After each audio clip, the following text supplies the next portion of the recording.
Welcome to EduSix. In EduSix, we read, we practice and we learn. आज हमारा subject mathematics है। हमारे channel को आप सब्सक्राइब अवश्य करें, लाइक करें, फॉलो करो और ज्यादा से ज्यादा लोगों को शेयर करें ताकि सभी को इसका लाभ मिल सके। आज हमारा टॉपिक है मल्टीप्लिकेशन फैक्ट। मल्टीप्लिकेशन हम सबने जाना है, समझा है। इसका 3 फैक्ट होता है, हम उसके बारे में यहाँ पढ़ेंगे। तो अभी पहले देखते हैं व्हाट इज मल्टीप्लिकेशन।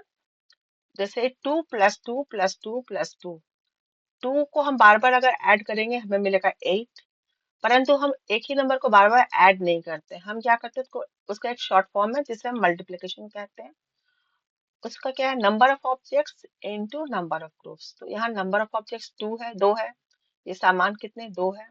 ग्रुप मतलब कितनी बार है, हाउ मेनी टाइम्स, यहाँ में 4 टाइम्स है। तो इसलिए हमने लिखा 2 × 4 = 8। This is the short form of the repeated addition. तो मल्टीप्लिकेशन ये है। अब इस मल्टीप्लिकेशन में हमारा ये जो है नंबर 2 है या फर्स्ट नंबर है, इसे हम कहते हैं फैक्टर। ये है मल्टीप्लिकेशन साइन। ये 4, इसे भी कहते हैं फैक्टर। और इसका जो आंसर है 8, इसे हम कहते हैं प्रोडक्ट। तो ये इसके टर्म्स है, फिर से समझते हैं। इसे हम कहते हैं फैक्टर, ये है मल्टीप्लिकेशन साइन, इसे भी कहते हैं फैक्टर, इक्वल टू, और आंसर को कहते हैं प्रोडक्ट। ठीक है। अभी मल्टीप्लिकेशन फैक्ट, पहला मल्टीप्लिकेशन फैक्ट क्या है, if the position of the factors are change the product remains the same. मतलब ये कि ये भी फैक्टर है और ये भी फैक्टर है और ये आंसर है प्रोडक्ट। मतलब ये दोनों फैक्टर का अगर पोजीशन बदल जाए तो भी आंसर सेम रहेगा। 4 × 3 = 12, 3 × 4 भी 12 होगा। मतलब ये दोनों का अगर पोजीशन हम बदल देते हैं तो भी हमारे आंसर सेम रहेंगे। ये एक फैक्ट है, मतलब ये होगा ही होगा। ठीक है, कैसे इसको समझ लेते हैं। जैसे 3 × 4 = 12 क्यों है, क्योंकि नंबर ऑफ ऑब्जेक्ट 3 है और ये 4 ग्रुप है। सो 3 × 4 = 12। अभी अगर हम 4 × 3 क्या है, यहाँ में ऑब्जेक्ट 4 है पर ग्रुप 3 है, तो भी आंसर हमारा सेम आएगा। ओके, तो अभी यहाँ देखते हैं 5 × 2 कितना होता है 10, तो 2 × 5 भी होगा 10। 7 × 3 21, तो 3 × 7 भी होगा 21। 6 × 4 होगा 24, तो 4 × 6 भी होगा 24। 5 × 9 होगा 45, तो 9 × 5 भी होगा 45। अभी जैसे बच्चों को अभी हमें 5 का टेबल्स पता है, 2 का टेबल्स पता है, तो ठीक है, 5 2 जा 10 उन्हें पता है, 2 5 जा 10 पता है। अभी यहाँ में बच्चों को 3 का टेबल्स पता है पर 7 का नहीं पता है। तो अगर 7 पहले आ जाता है तो बच्चे घबराते हैं, ऐसा नहीं है। तो इस नंबर को देखो, 3 × 7 भी 21 है। ठीक है, और यहाँ 7 × 3 भी 21 है। तो अगर नंबर्स का इधर उधर भी है तो भी आप आंसर लिख सकते हो। जैसे यहाँ 5 9 सा 45, ठीक है, परंतु 9 × 5 अगर दे दिया तो बच्चे कंफ्यूज हो जाते हैं। तो कंफ्यूज नहीं होना, क्योंकि मल्टीप्लिकेशन फैक्ट में क्या है, दोनों फैक्टर का जगह अगर बदल भी जाए तो आंसर हमारा वही रहता है। ओके, तो अभी हम देखते हैं फैक्ट नंबर 2।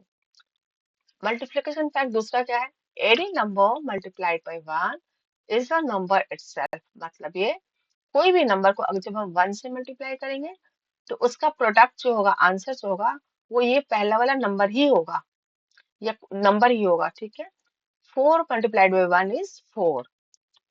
अभी इधर देखिए, 5 × 5 इक्वल इंटू 1 = 5। 5, तो 5 का मतलब क्या हुआ, द नंबर ऑफ ऑब्जेक्ट 5 है। ठीक है, और वो एक ही बार हो रहा मल्टीप्लाई, तो 5 ही रहेगा।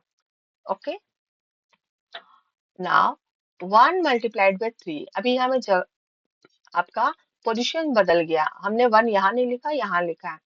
1 में क्या है, ऑब्जेक्ट, और 3 क्या है, group. So 1 × 3 = 3।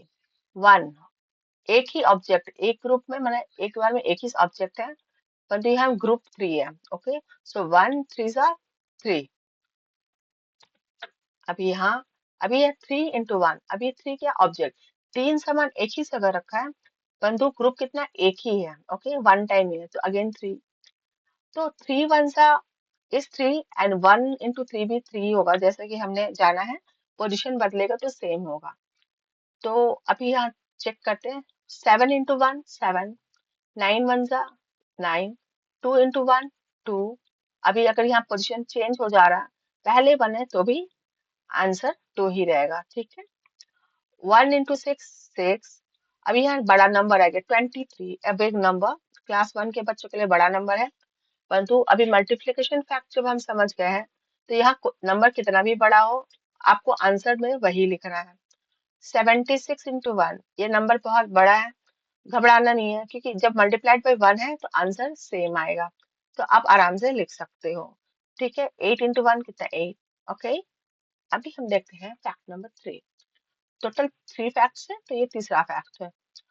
Any number multiplied by 0 is 0। मतलब कोई भी नंबर को जब हम 0 से मल्टीप्लाई करेंगे तो आंसर उसका 0 ही आएगा। ये बिल्कुल श्योर है, मतलब इसमें सोचना ही नहीं है। क्यों आएगा ऐसा, वो भी समझ लेते हैं। जैसे यहाँ पर दिया हुआ 3 × 0 = 0, ठीक है। 3 क्या है, नंबर ऑफ ऑब्जेक्ट, तो ठीक है, यहाँ में है ही नहीं, there is no object, okay. और 0 है बिल्कुल, तो 0 ही आएगा, मतलब है ही नहीं, there is no no numbers, ठीक है। 0 क्या है, ग्रुप है ही नहीं, तो क्या आएगा, 0 आएगा। 0 × 3। अभी देखो 0 क्या नंबर, ग्रुप कितना 3, 3 ग्रुप तो है परंतु उसमें कुछ समान ही नहीं है, नथिंग, तो क्या आएगा, 0 आएगा। So any number multiplied by 0 is 0। अभी हम देखते हैं 7 × 0 क्या आएगा, 0। 2 × 0 क्या आएगा, 0। 9 × 0 0। 3 × 0 0। 27 × 0 0। कोई भी नंबर हो, छोटा हो बड़ा हो, 0 ही आएगा। अभी अगर 0 पहले लिखा है और नंबर्स बीच में है, तो भी आंसर 0 ही आएगा, ठीक है। क्योंकि हमने फैक्ट नंबर 1 में पढ़ा है कि हमारा अगर फैक्टर्स का पोजीशन बदल भी जाए तो आंसर सेम रहता है। तो 0 × 4 क्या आएगा, 0। 0 × 8 आएगा, 0। 0 × 11 आएगा, 0। 0 × 6 आएगा, 0। 0 × 75 आएगा, 0। कोई भी नंबर से अगर हमने मल्टीप्लाई किया तो वो 0 ही आएगा, ओके, ठीक है ना। ये हमारे वर्कशीट से, अगर आपको वर्कशीट की आवश्यकता है तो आप हमें अ, इसके लिए कांटेक्ट कर सकते हैं, ठीक है। और हमारे चैनल को जरूर सब्सक्राइब करें, लाइक करें और शेयर करें, ताकि सभी को इसका लाभ मिले। Thank you for